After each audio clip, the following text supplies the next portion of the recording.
Écoutez-moi, Sarah, écoutez-moi.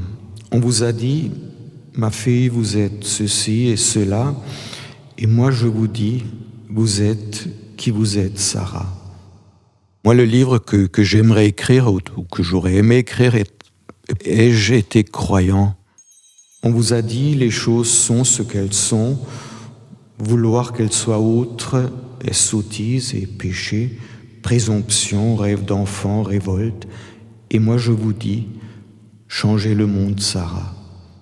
Je dirais la croyance, c'est peut-être plus un ensemble de dogmes, d'affirmations. Voilà, je sais pas, Jésus-Christ est fils de Dieu, ou des choses comme ça, ou la résurrection, voilà, ou tout ça. Tandis que la foi, c'est plus une question le mot vient de là, c'est une question de confiance, quoi. Quelque chose qui me donne confiance en la vie, qui me donne confiance en moi, qui m'amène sur ce chemin-là.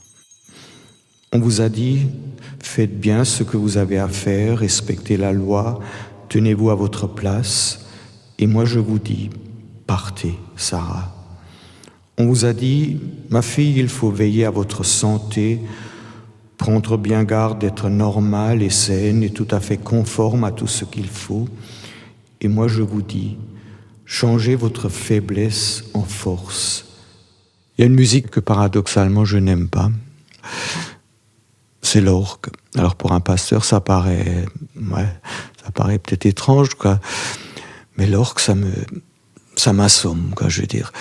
À moins que ce soit quelqu'un qui joue de l'orgue très doucement, quand il y a une orgue qui vous assomme, quand il y a 10 personnes à l'église et puis une grosse orgue.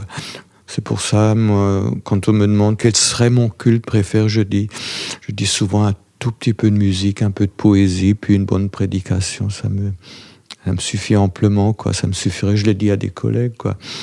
Mais c'est compliqué à faire aussi parce qu'on est habitué à toute une liturgie, à tout un cérémonial, quoi. Et soyez libre, Sarah, ma sœur.